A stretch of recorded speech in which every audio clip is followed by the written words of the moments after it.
All right, well, people are still joining, but since we're a little tight on time, let's go ahead and get started. Thank you all for being here, wherever you are. Today we're going to be talking about talking to the media, giving away our science.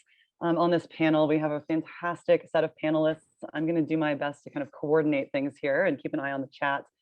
Feel free, of course, I'm sure you're all used to Zoom now, but feel free to put questions in the chat, raise your hand, unmute, whatever suits your fancy. And we're going to just say a little prayer to the internet gods that the notoriously bad Hilton Wi-Fi doesn't kick me out. If it does, please carry on the conversation until I find my way back. So I'm going to just do a brief introduction of the session and myself. It will be kind of a freewheeling conversation here, not a lot of formality. I have some questions to ask, but of course, we'd love to talk about whatever everyone wants to hear about. So again, please don't hesitate to ask questions. I'll introduce myself briefly and then hand it over to the panel. So I'm Kate Sweeney. I am at the University of California, Riverside. And I put this session together because I have done a fair amount of media kind of stuff over the years. I enjoy it, but I also find it to be a pretty important part of the job.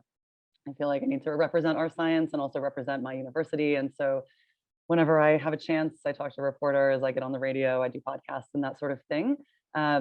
But I will not do much talking today because we have a lot of accumulated wisdom from our fantastic panel who will now introduce themselves. Ethan, you want to get us started? Hey, everyone. Ethan Kross from the University of Michigan. And let me first say, I'm seeing so many familiar names here in the audience. Are we allowed to have videos on? If so, please put your video on. I'd love to see some faces that I haven't seen in several years. There we go. Thank you, April and Hannah. I've, like Kate, done a lot of media over the course of my career. I think it's an important thing to do. I think we're in an ideal position to be talking about our science in a very responsible way. And so I'm happy to be part of this discussion. And Kate, I want to invite you to participate fully in the conversation as well, because your wisdom is certainly on par with everyone else's. So thanks for inviting me to be here. You're very kind. Thanks for joining us. Jean, you want to go next? Sure. So my name is Jean Twangy, and I'm at San Diego State. And just want to thank Kate for getting us together today. Great. Thank you. Kathleen? Hey, I'm Kathleen Vohs at the University of Minnesota, and likewise, very happy to be here. I think that my main interactions with the media, sometimes it's talking with them and doing podcasts, but like in terms of maybe op-eds too as well. That's kind of one thing that I really like doing and kind of view as something that is a way for me to connect the research to the broader public. But and I'm really excited to hear what everybody has to say. So thanks for being here. Great, thanks Kathleen. And then Sonia. Hi, I'm Sonia Lubomirski, also at UC Riverside with Kate. I actually was like doing my homework and writing out answers to Kate's questions that she sent us. So I've been doing research on happiness for a long time, and it's just this topic that's kind of intrinsically interesting to lay people. So I've been getting calls from the media ever since grad school. Actually, one of my worst experiences was in grad school when they just completely misinterpreted something that I wrote. And I wrote a book in 2008 called The How of Happiness, which was, I guess, got a lot of attention. And so that was where most of my experience started. I was on like a lot of the major TV shows, and I know many of you have too, Good Morning America and 2020 and, all kinds of things like that, and with op-eds. And so, and I found it mostly a really good experience.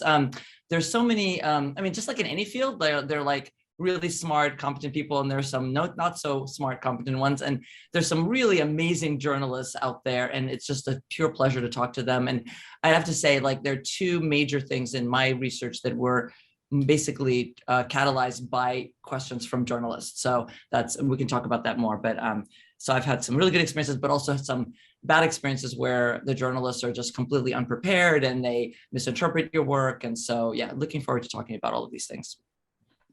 Yeah, well, it's a perfect transition, actually. So I'm sure everyone wants to hear our juicy stories about how things have gone wrong, but we'll start maybe a positive note. Sonia, you already kind of spoke to this a little bit, but I guess I'm interested in hearing from the panelists about like, why do you do it? Why do you it takes time and effort, and there's some, as Sonia has alluded to, some risk involved in that. And so, that the answers could, well, of course, answer however you want, but the answers could range from kind of, a sense of responsibility that you might feel, but also just ways you've benefited personally or professionally. And so feel free, panelists, of course, to just unmute and answer at a time, but I'll maybe start with Ethan if you don't mind giving your thoughts, or if you want to just pass. No, I'm happy to share. I was seeing everyone a double for a second. I was getting a little nervous. So why do it? Number one, I think a lot of people, so I tend to study emotions and self-control, how people can control their emotions, social media well-being. And look, the world is really interested in these topics, as well as the topics that many people in this room study. And in some ways, I think, who better to talk about this science than people who are doing it? I think we're in a unique position to do so because we can convey what we're finding with the appropriate caveats, right? We can not go overboard in the overgeneralizing, not try to oversimplify things. And so I do think that that's an important thing to do. I think we don't just do science for one another, but at least from my perspective, like I'm interested in shedding light on how people work, how we work psychologically. And I think a lot of people are interested in that and can also benefit from consuming that information personally.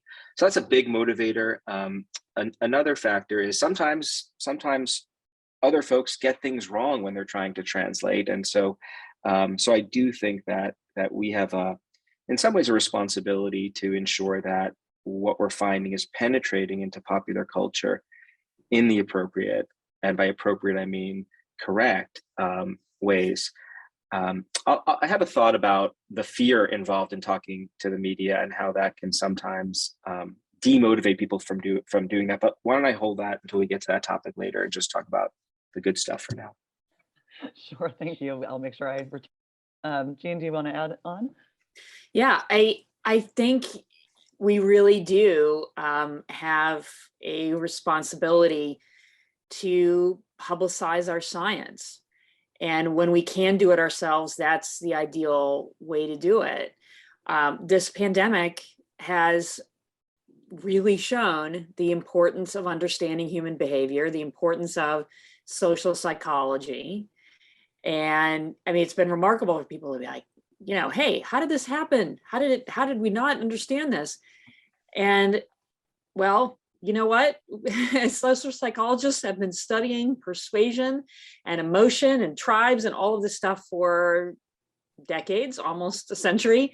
And for that to have an impact as just one example, public policy and government, generally, you know how they hear about it? Through the news media. So, I think a lot of that work on attitudes and social psychology in the pandemic is a great example of that. I've certainly found that with my own work. So I do work on generational differences and some stuff on especially like adolescent mental health, and wrote a book called iGen, looking at how that related to technology use. And when I have been a couple times been privileged to do interviews with, say, the Surgeon General's office, because they put out a report on teen mental health.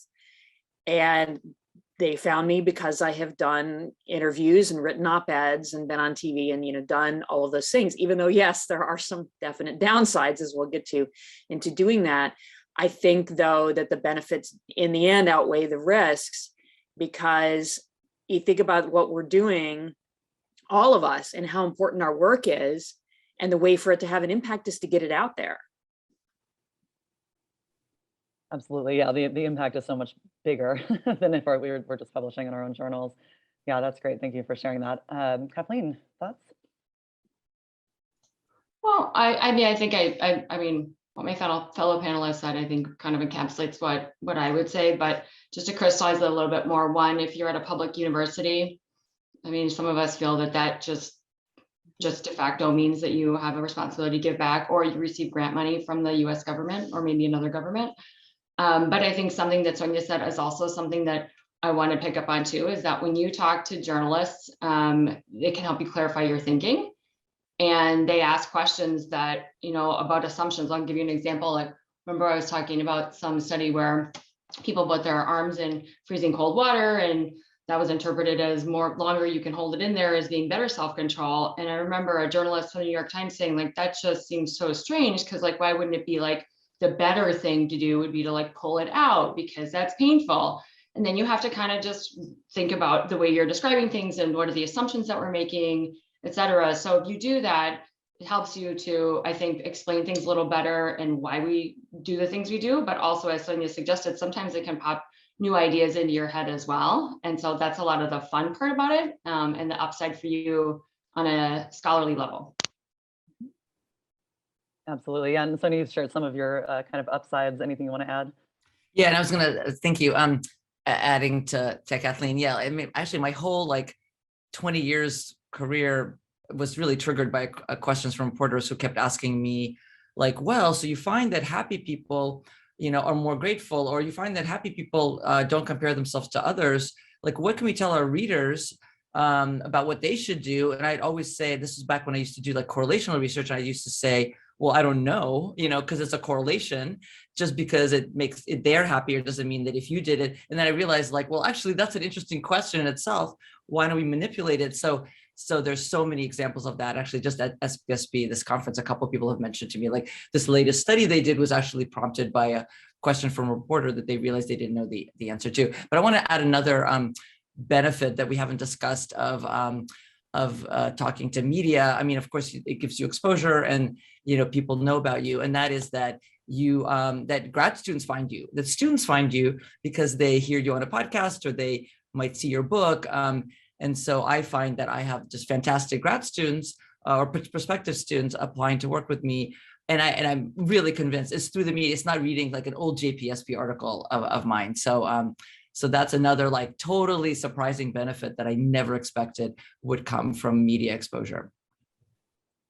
Yeah, that's a great point. I can say, because we're at the same university, that so many of the personal statements I see from applicants to our program are mentioning that they've read your book or that they in some way have encountered your work, right? Not through the publication. We have a great chat that's related, so maybe I'll just bring it up now, which is, the question essentially about the value of doing this kind of work for things like promotion and tenure. So, you've all spoken about kind of the personal responsibility and the personal satisfaction of doing that work with the media, but does it count in your universities? Have you found ways to make it count? The particular question asked about op-eds, and do they sort of, carry the same kind of weight that writing other kind of work might? Anyone who has thoughts, feel free to jump in. Yeah, I'll take that one a little bit. I think one fortunate thing is that attitudes on that have gotten better. So when I was in graduate school, I presented a poster at APA that a USA Today reporter thought was cool and wrote up just a little paragraph on it. I was so excited because I'm thinking, now I'm not just writing for the field, somebody else is going to see this. And it was really thrilling. And I showed it to my grad advisor, and I had a printout of it because, it was like 1995 or whatever. And she looked at it and she pushed it across the desk with her finger and said, don't do too much of this. And I did not take her advice. She's a very smart person, got lots of other good advice from her, but not that. I did not take her advice, and I have been happy ever since. And I think that's changed. So I don't think I get, a huge amount of points necessarily for doing it, but it gives you some. It does give you some cachet. And one co-author of mine once, on one of our papers that got a fair amount of press, his university press office calculated the dollar value of the press generated for his university based on the coverage of this study, and it was $1 million in free advertising, basically. And I immediately went and asked our press office, hey, can you do that calculation? And like, well, we don't really do that. But it was really an interesting way to look at it. And even if it is not officially acknowledged in any way, even if, on your annual report, you put down that op-ed and it doesn't count as a publication, it's still, it does give you that cachet, and most universities do recognize the value of that. I would argue not as much as they should, but it is still recognized as valuable because of how it contributes to the prestige and publicity for the university. That's a great point. Yeah, Kathleen, go ahead and jump in. I know this doesn't apply to everyone, but in the business school, it's actually considered service. So it's a nice thing to do because you do get to report it on your year-end reports. And so I know that may not be true for everybody, but I do think that there's increasing recognition of giving back in that way and impact in a more community-like setting. So to whatever extent that that's of interest, we do get it counted as service. Yeah, I can jump in real quick. I think thanks for pointing that out, Kathleen. I think schools vary quite a bit on this. I have one foot in the business school at Michigan and one foot. Well, it's not. I have like a couple of toes in the business school. Most of my body's in the psych department. And although both entities support translating, talking to the media, there's no question the value that's placed on it is greater in the business school than the psych department. When it comes to things like tenure and promotion, I think it doesn't hurt by any means to have an influential op-ed or some coverage showing how your science is making a difference out there in the world.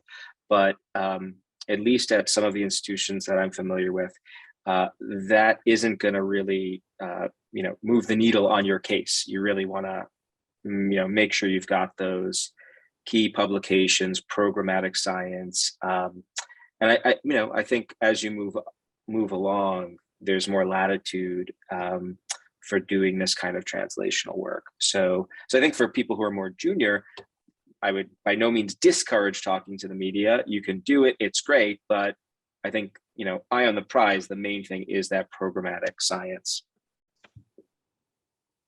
Yeah, great point for the sort of time balance issue. Sonia, yeah, go ahead. Yeah, I just wanted to stress again for the students and then junior colleagues. First of all, talking to the media doesn't have to take a lot of time, unlike something like, should I write a textbook, which would take hundreds of hours of time.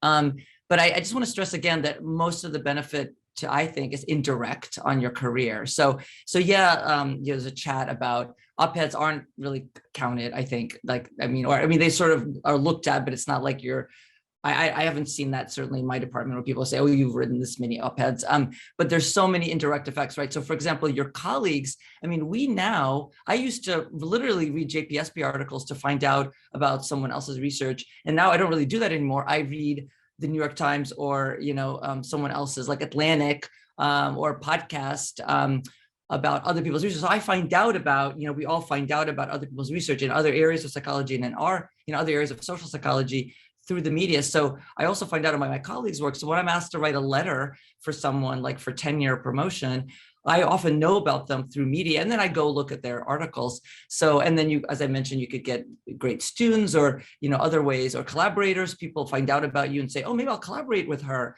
And so there are a lot of indirect effects on your career, even if your department isn't like literally counting, number of media citations.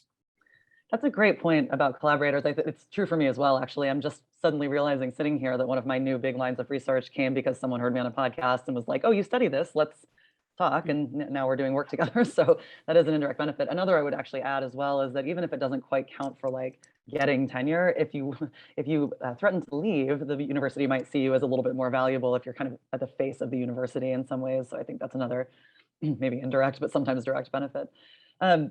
Again, feel free, everyone, to throw questions in the chat or raise your hand, but I will prompt another discussion here. I'm wondering if the panelists have kind of personal do's and don'ts for talking to the media. That could be about, which opportunities you take and which you don't, or like when you're talking to reporters, kind of rules for yourself about how you do and don't talk about your work, anything kind of in that space.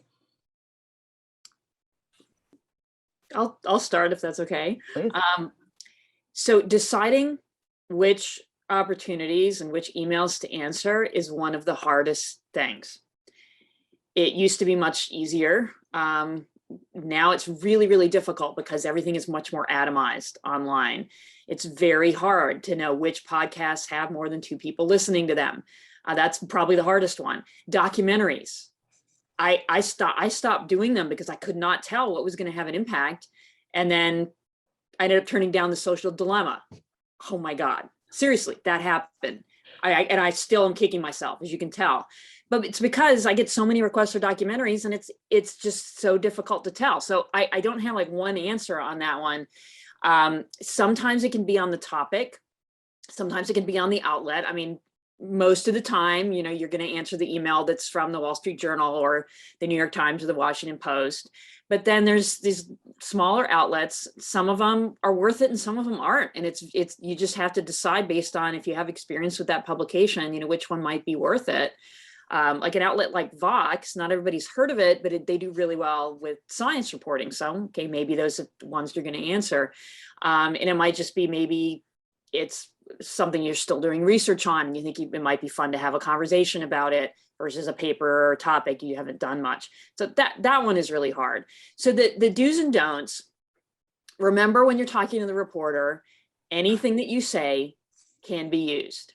So even if it feels like a casual conversation, even if there's a reporter who you've talked to before and it feels like you're having, you're a friend, and, I've had certainly conversations with journalists where we get along really well and it feels like they're a friend, but I'm still always very conscious of the fact, even if it's somebody I trust, anything that you say could end up being printed. So you have to keep that in mind and be, not super cautious, but definitely think about that as you're speaking. The other thing is around statistics. As far as I can tell, I don't think I've ever met a reporter who has taken a statistics class. So nobody knows what a standard deviation is. Nobody knows what an effect size is. Nobody knows what an ANOVA is. Nobody knows any of these things. So that's one of the biggest challenges, is when you're talking about your results, at least most of us want to put that in context in terms of how big is this, not just I find this effect, how big is it? That's really challenging.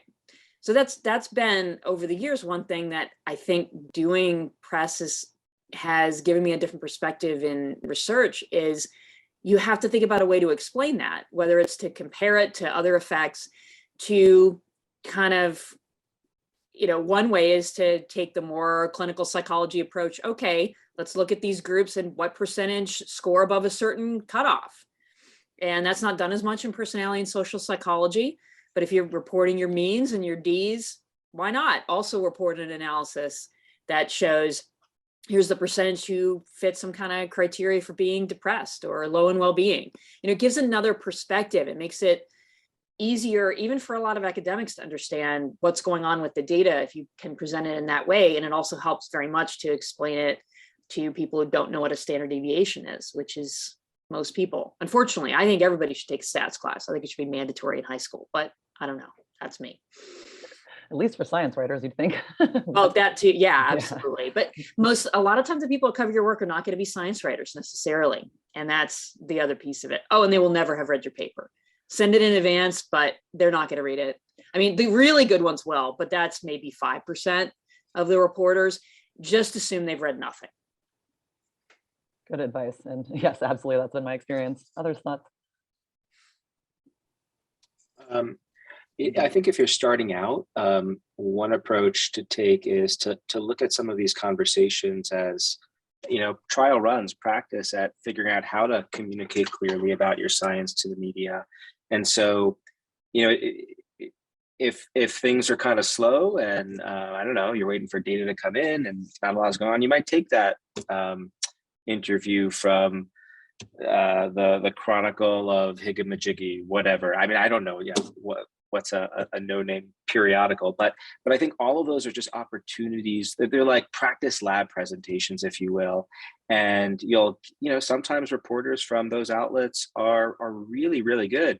My experience with reporters has varied greatly. Some come very well prepared. They have studied my work inside out. Whoa, okay, I wasn't ready for a dissertation defense, but let's do it. And others, I think, is very similar to what Jean was describing.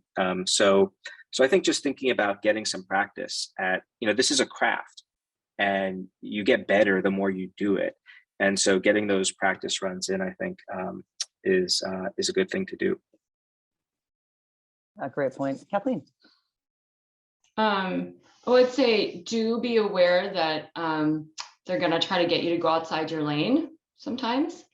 But also be aware that if you just stick to, well, we did these 3 studies and they showed this, like no one's gonna, you got to be able to talk about your work in a way that's somewhat broader than the actual IVs, DVs that you used. But then you have to be a little bit careful, because you can get down this path of, like, it's almost like a game of telephone.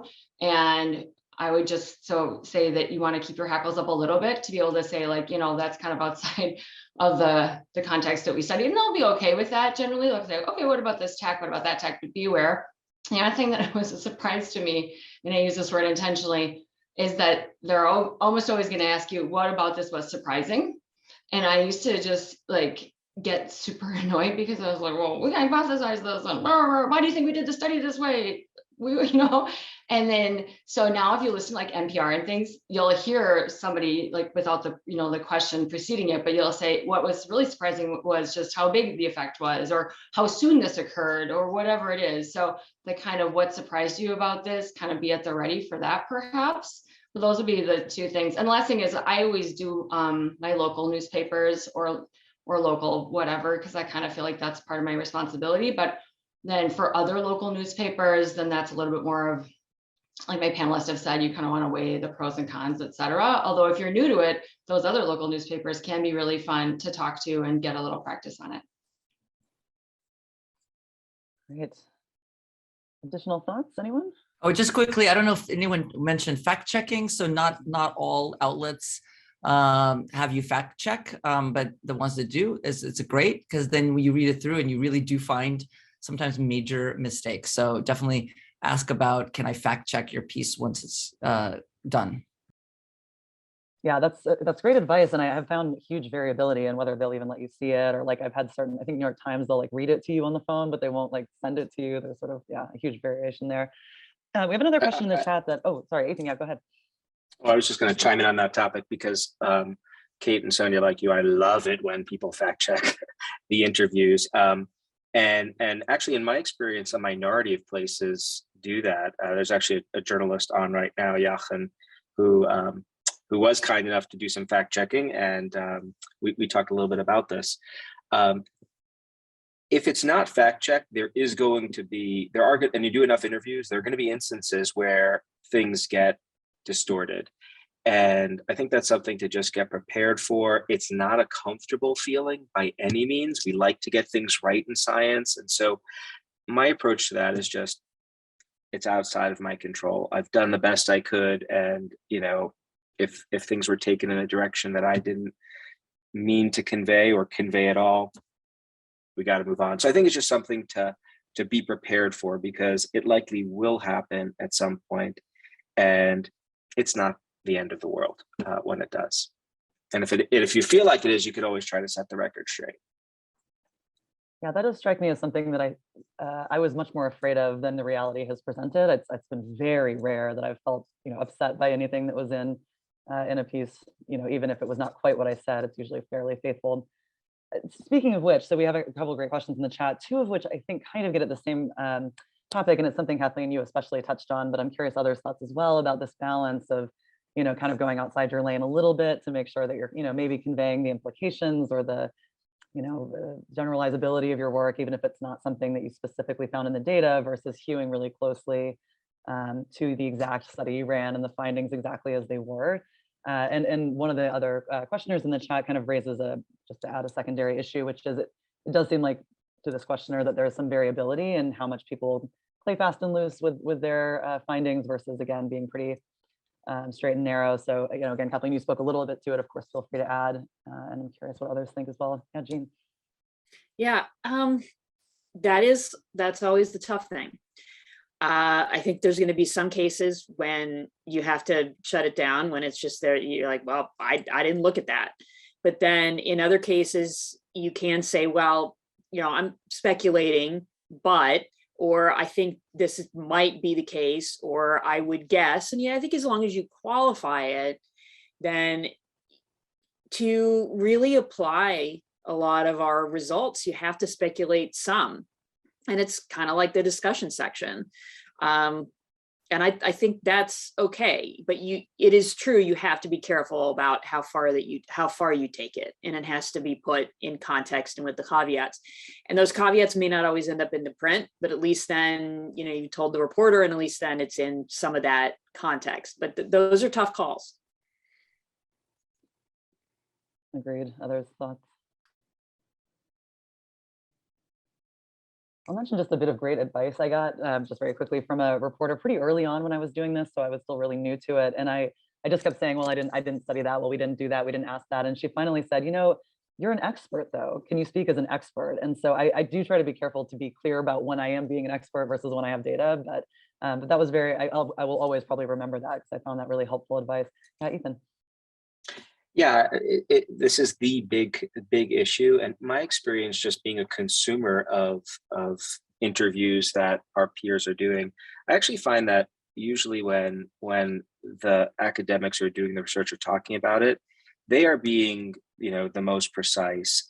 Where I see more slippage is when it's secondhand reporting, if you will, of the phenomena. So having said that, you usually get like between 1 and 3 sentences to convey a finding, and that doesn't leave the journalist the room that we have in a discussion section or anywhere in a paper.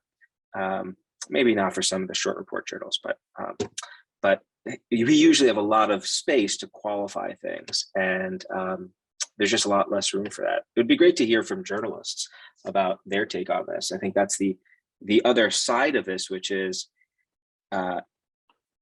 like psychologists aren't often writing the pieces, right? They're giving information. They're doing an hour-long, probably 10,000 word interview that's being distilled into 17 words. And so they're not in control often. I just want to add quickly that there's different rules around that for print versus radio and TV. So for print, speculation, we might know this and so on, that and doing all the caveats is good. But if you're on radio or TV and they ask you a question like, what about this? And if you just say, well, we didn't look at that, that's not going to work. So say, well, we didn't look at that, but what we did find is, and you can turn it around. Politicians do that all the time. You ever notice? They very often don't answer the question that they're asked.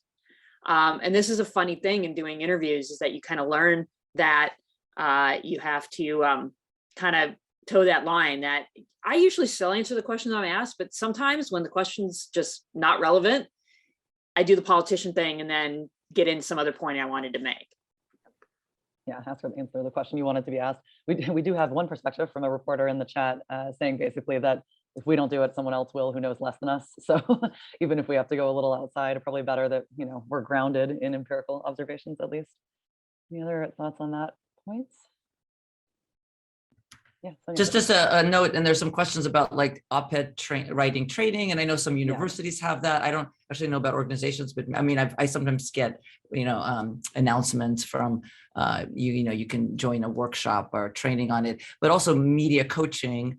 Some people have heard of, and again, sometimes at universities or organizations do media coaching, which is like pretty intense. I've done a few of them where sometimes it's like 5 hours and they have you answer questions and they videotape you, and then they have you, like, I discovered all kinds of weird tics that I had when I spoke, but maybe others have done this too. But anyway, so there are opportunities out there to kind of hone your skills at this, and there used to be none at all. So that's a huge change just in the last like 5-10 years. Yeah, and relatedly, like I saw Judith Hall just posted something to I don't know if she's on here, but to the SPSB listserv saying for Character and Context, the blog that SPSB has, that they're seeking submissions. And so for those of you who think you have a cool finding that you'd like the field to know about and want a little practice, also the conversation, if anybody's ever gone to the conversation, it's an online repository for scientists to write about their work to the general public. So it can be a great place to get started as well. I've never worked with the conversation to know how that goes, but I would say those could be 2 jumping off points to start to practice. Yeah. So I've done a lot of work with the conversation. You work with a journalistic editor who helps you along the way. And I've had a great experience with them. The editor who I've worked with has been great. His suggestions are almost always straight on. When they're not, then we've always been able to work it out. And those op-eds can be reprinted for free by anybody. So this is a nonprofit organization. So you can get sometimes really wide readership working with the conversation, because it's not just a niche thing. It can go a lot of places. You can get millions of readers working with the conversation. So that is it's not just a great place to start. It's just a great place, period, because it can be really hard to get op-eds in to the Post or the Times. Often you need to know somebody who knows somebody, but with the conversation, it's a little easier to just contact them and say, hey, I have this idea, and then you can work with editors. Just a couple of things to add. So I second, media training, many universities offer it. And I think we all stand to gain from being able to communicate more clearly. And like you, Sonia, I was horrified to learn about some of my verbal tics when, they did some assessments. Usually they're really easy to clean up. I put in the chat a link to zeitgeistmedia.org, which some folks might be interested in. So this is an organization that David Nussbaum at the University of Chicago and some others just founded. And Dave, for the past, I think, 7 to 10 years, has been basically just developing contacts in the media and working as a liaison between academics and high-profile media outlets to find ways of helping academics responsibly translate their science for people outside of academia. And they just launched this formal organization and have a lot of resources for helping folks out. So that would be one place to get some more information. That's fantastic. Thank you so much for sharing that. I would also put in a plug for the op-ed project, which does trainings. And I did a mini version of their big ordeal, but it made the op-ed process feel very plausible as opposed to terrifying. Yeah, Sonia. Yeah, I just also want to add something about how it helps us. Maybe Ethan says something about it helps us to, when we're learning how to communicate with the media, we're also learning how to sort of clarify our own thinking. So it's not that reporters don't just give us ideas, which they really literally have given me ideas, because a smart sort of objective person who's really thinking hard about your work in a way that people outside the field don't usually do. But also they help you when you describe your work in sort of more clear, simple ways. It also is helpful too. And one example I have is when I started giving talks. This is very similar when you give talks to popular audiences. It's kind of like talking to the media. You make them very accessible, kind of like teaching. And so I started giving talks and I sort of started simplifying, my slides and my graphs. And so then I had to go give a talk at like a department colloquium. And so I went back to, I went back to like my old talks. I'm like, why am I doing that? So I actually kept my kind of like simplified language from like the popular audience, like talking to the media kind of language and I kept it to talk to academic audiences now, because I'm like, why am I making it why am I adding jargon back in, right? We don't need the jargon. So that is something that could have be a career-long influence on you, where you just start to, talk to everyone in sort of a simpler way. Obviously not too simple, but yeah.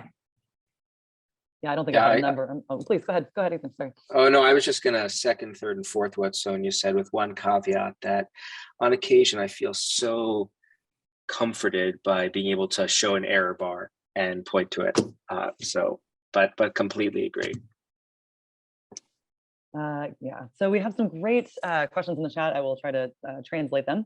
One kind of comes back to a do's and don'ts question and is asking about the fact that often reporters will want you to sort of share personal stories to, augment or bring alive your findings. And so, how do you navigate that? Do you have kind of personal rules of thumb about what you do and don't share about your own life?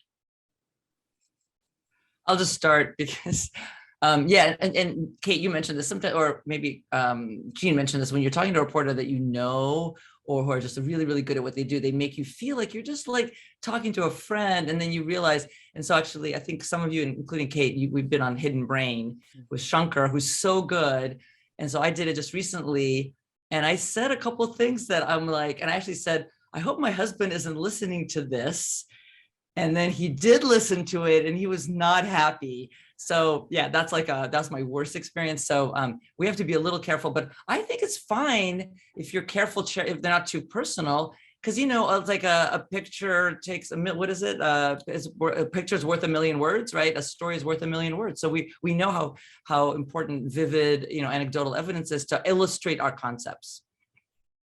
Yeah, Kathleen. Yeah, I was just going to say, I think what journalists want to see is that you're using your own research in your own life. And if you can't come up with something, which has happened to me, you're a little bit on the back foot because you seem like academic in the pejorative sense. And so like, how has this changed the way you X, Y, Z, A, B, C, D? And so again, a little bit of preparation around that, because I think that, you know, we do sort of eat, sleep, and breathe our own research, but in a way, sometimes, at least for my own sake, sometimes it's a little more on the intellectual side. So just being aware that they're going to ask you, how has this changed the way you feel, you act, you behave? Or I think like one of the commentators in the chat said, sort of like, did you get into this because of something on a personal level? But what I find most of the time is it's more like, now that you have these findings, how has it changed the way you live your life? And if you can't connect to that, I have always felt a little disappointed in myself. So just be aware you might be asked that as well too. Yeah, Right. I'm asked that all the time in terms of parenting, since I do stuff with, you know, adolescents and mental health and technology, you know, and they're like, so what do you do with your own kids? I'm like, so sometimes I'm good with that question, sometimes I'm not, but it's better when I'm prepared for it. But that it can be very challenging, and you have to figure out, you know, how much are you going to put out there about your children who don't have a say in the matter. And in some, I try to be very general about it, but it can be very challenging. Ethan, did you want to jump in? Yeah, I was just gonna, I think the issue of flexibility is really important, and knowing your audience and recognizing that, you know, the place for anecdotes is pretty limited in our scholarly journals, but in this other domain, stories are a vehicle for communicating science. And so I think we're at an advantage because we're not just telling the stories and stopping there, which actually happens a surprising amount when you read about popular psychology. Like, we're telling stories and can fall back on some evidence base to back up some of those anecdotes, which I think is nice. But as Jean and others were saying, you just, I don't think you want to put anything out there that's going to keep you up at night. I tend to be pretty open about things, but a couple of months ago, you know, I said something that went a little bit too far, like you, Sonia, and I was like, I was not happy. And it was not a pleasant time in my mind for a couple of hours or evenings. And I actually asked that they don't proceed with that story, and they didn't. And so all was well. So I think you just want to think about what your limits are and don't surpass them. That's great advice. I inadvertently referred to my parents as elderly on a podcast once, and they have never let me forget it. So I have some of those horror stories myself. Actually, this sort of leads into another question in the chat, which is asking about TV appearances specifically, but I think there's kind of a broader issue at play in this questioner's point, which is, you know, a lot of what we've been talking about is talking to reporters where they're then going to translate it. You might get a chance to read it. It's a really different ballgame when you're either on TV or on a radio that's live, you know, live feed, when, you know, you might have done a great pre-interview, but then they throw an unexpected question in. I've also, as I'm sure most of you have done, live radio where there's callers, and that can always be a little interesting to try to figure out what these random people are trying to ask you. So any advice, I guess, for kind of navigating those unexpected questions, those curveball questions in the moment? Yeah, just change the subject. I mean, that's easier said than done, but that is the best thing to do, is if you don't know the answer to the question, try to segue into something that you do know and a point that you do want to make. Yeah, go ahead, Sonia. Yeah, it's such a hard one because you just have to practice. Like, you just have to, because it just takes it's like a microsecond and you have to respond really fast. And so that's where the media training helps, or just doing a lot of interviews with maybe like TV shows that are local, whatever, that don't mean as much. But I'll just tell a couple of anecdotes. One anecdote is my very, very first TV appearance was a huge one, was on Good Morning America when my book was published. And not only was it like huge, and at the time it was just even bigger than now, but there was a lot writing because my book was coming out, and like the publisher was just counting on this interview. And I flew to New York and I was just so nervous. And I remember thinking, like, I don't know if I'm going to sleep tonight. Like, I just was like, I can't sleep because it was just so nerve-wracking. And I practiced so many times, so many ways of explaining everything, right? You anticipate every question. I don't do it anymore, but I practiced everything. And then my literary agent, who was just brilliant, he called me in my hotel room and he's like, Sonia, you know what? You don't have to sleep tonight. Like, I didn't mention anything about sleep. He's like, you don't have to sleep tonight. He said, you know, you're only on for like 3 minutes. Like, if you had a 3-hour final exam, yes, like not sleeping would make you harm your performance, but you only are really on for like 3-5 minutes. And so you could just like stay up all night and you'll be fine. And actually that was perfect what he said, because then of course, then I went to sleep because I didn't worry about it. But it's so hard. Like, and I've had like really hard questions thrown at me, like Hoda and Kathy Lee, you guys know them, once threw me this like really hard question. And I don't know, it was just like in the moment and sometimes you just screw up and you say the wrong thing and it's live. So I don't know, I mean, what other people think, because you just have to prepare and just get better at it, right? You can't prepare for every possible question. Yeah, Kathleen, go ahead. Oh, I was just going to say briefly, a lot of times I try to think like, what's the journalists or who the interviewers, sort of like, what are they managing, so to speak? And so like, for example, with a call-in show, like on Minnesota Public Radio, they're trying to be respectful to the callers, right? And so I remember this was just a couple of months ago, and they asked me, the caller tucked in and there were two experts. And then she said, well, Kathleen, what do you think? And she said, what do you think about their child's mental health challenges during the pandemic? And I was like, nope, not gonna do that. And so I said, I don't know that I'm really the person to speak to that, but what I did pick up on from the caller is that this has been just, challenging for parents and families alike, or whatever it was that I felt comfortable saying, but I'm trying to like respect the journalist who's trying to respect the callers. And so picking up on a morsel just to make it, everybody's, it's sort of, I wouldn't say it's just like, it's about the idea of face, but you're trying to kind of support the journalist then too. And that's a way for me to always feel better about what just happened, rather than just like, nope, can't go there. Yes, so that's that. Yeah, Ethan. Yeah, I think TV is a beast unto itself. You definitely want to practice the sound bites, and there's a lot riding on the sound bites, in the sense that you want to make sure you get the finding and any caveat you care about across in 30 to 45 seconds. So you do want to go over that a few times. And then I think actually the biggest challenge to TV, like that's under your control, that's easy to do. The biggest challenge is regulating the stress, or what Sonia was worried about, not sleeping. And a couple of things that are useful to me is recognizing that even if I screw it up, let's be real, there are much bigger fish in the sea who have screwed up on TV than myself, or probably most of us here. And so it'll be short-lived. So I do think about how it's going to play out over time. And for me personally, push-ups are a very useful tool right before going on live. Just get a few sets out, and that takes the edge off. That's good, Ethan, because I was going to recommend Ambien. Either way, we go in opposite directions. I meant to sleep the night before, not right before the interview. That I do not recommend. Great.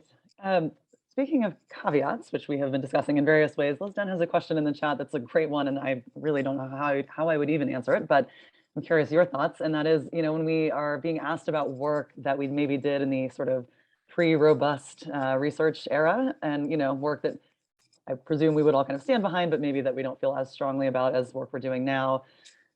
How do you manage that? Do you kind of give those caveats? How do you talk about those earlier bits of work that we might have done?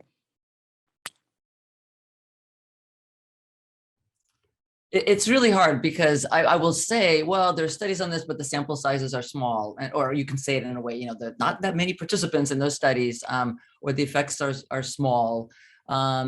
But those caveats don't get into the piece. So then the alternative is not to talk about them at all. All right. So I don't know what others think. Well, fortunately, we, as every day goes on, we move further away from that era. And I think what I've found is we see more studies that are either replicating or failing to replicate or extend phenomena.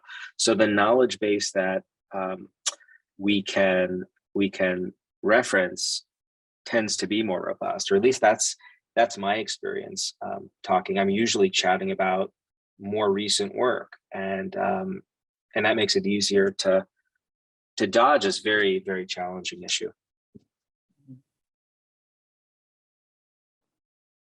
I would say the same. I think it is important to put it out there though. And I think sometimes, like Ethan was saying, you can kind of deflect to the newer stuff too. So yeah, I think you can just sort of say, well, I'd really like to tell you about this more recent work that we did. And I think the journalists generally, or depending on the context, of course, but they're trying to figure out something interesting to tell the audience, and they want you to feel comfortable talking about it. So generally they'll let you lead the way. They're not interested, I think, in some of those, like they're not trying to pry or go down a certain route. They're just trying to find out something interesting about the topic in general. But as Sonia said, putting those caveats in is important. Whether they make it into the piece or not is another question. Yeah, I mean, things like one small study, as opposed to dozens of studies over the past 15 years, like that conveys very different levels of confidence in a set of findings. At least that's my perception. And so, being facile with your ability to use those kinds of descriptors with respect to how you talk about the data, I think are important. Yeah, Sonia. Oh, you're muted still. Unmute.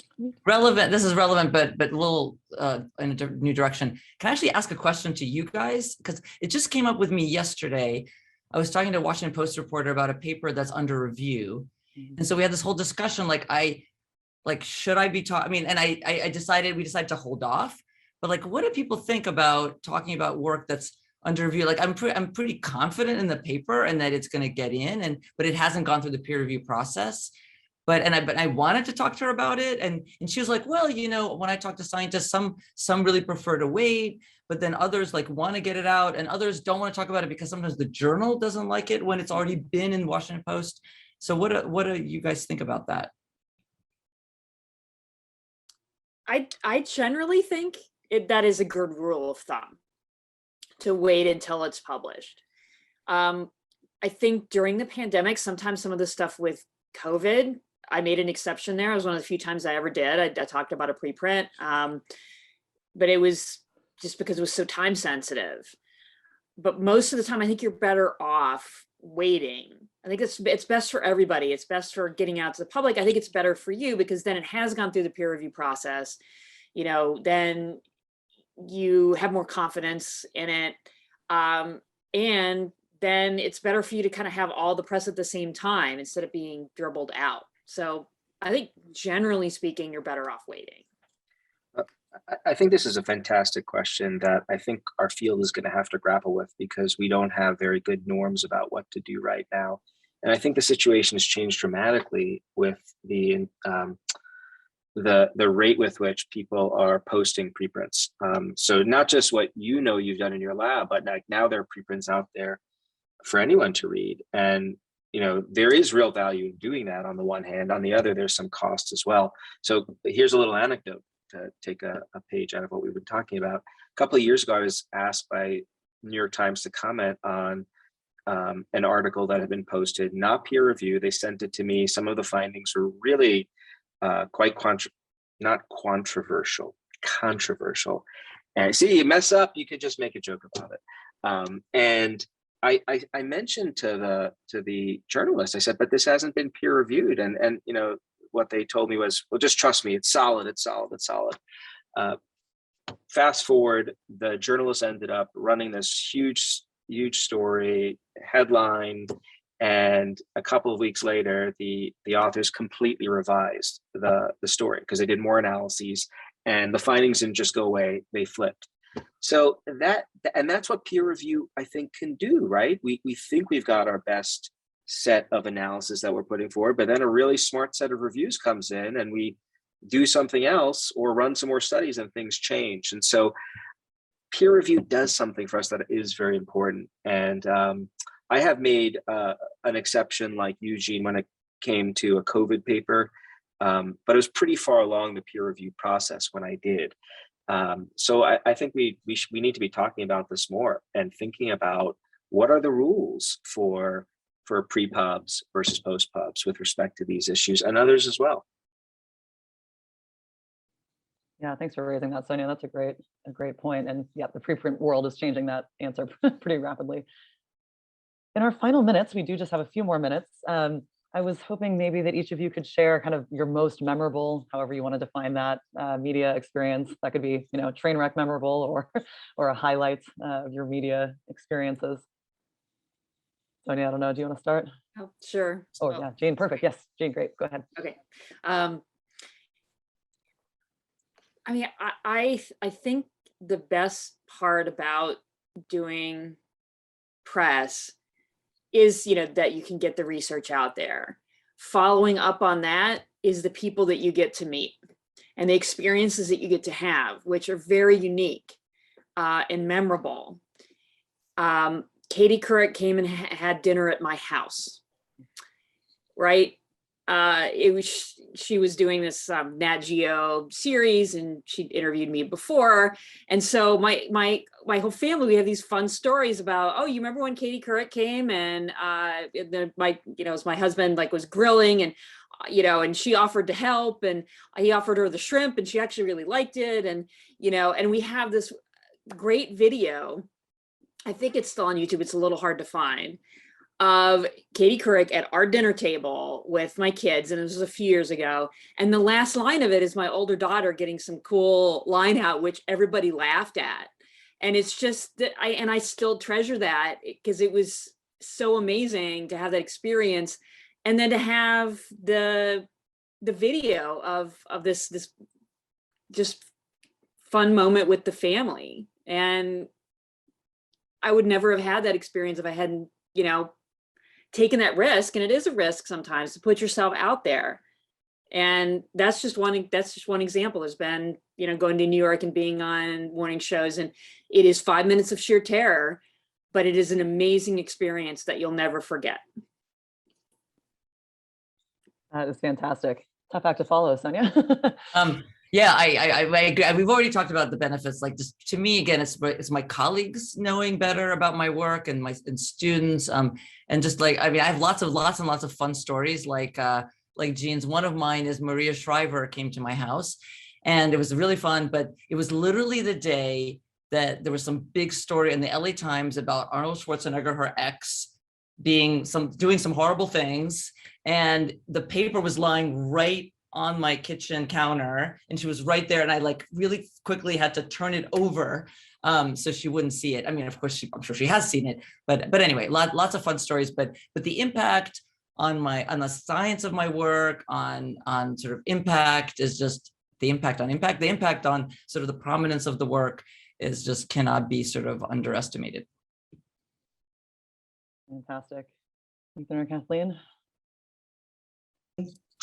Well, my favorite thing is the op-eds because you get to control that. And for me, seeing your work in the Sunday New York Times, and it's right there. I mean, it's, to me, there's nothing like it. And one of them that I had done, I had then flown over. I was on my way to Norway, and I was in Schiphol Airport as the stopover, and somebody had the Times just laying there, and I was like, God damn it, I'm gonna see it. And then there it was, and it was just this really out of body experience for me, sort of an intellectual bucket list. So that's mine. Great, Ethan. Yeah, I see we're out of time, so I'll just say that you really get a sense of satisfaction at impacting people. And when people contact you and share how learning about science has affected them positively, you do get the feeling like we're making an impact beyond just science, which is also really important. So that feels great. And it can be really fun. I mean, as I think other folks have said here, they're brilliant people in journalism who are just really fun to talk to, and they give you new ideas, and it's just a way of further diversifying what we do. And I don't know many professions that allow us to diversify as much as we can. And so it's a good reminder of how lucky we are. Well, I can't think of a better note to end on. Thank you so much to the panelists for sharing your experiences. Thank you all for being here on this last day of SPSB, and hope you have a great rest of your conference. Thank you, everyone. Thanks, everybody. Happy media. Take care.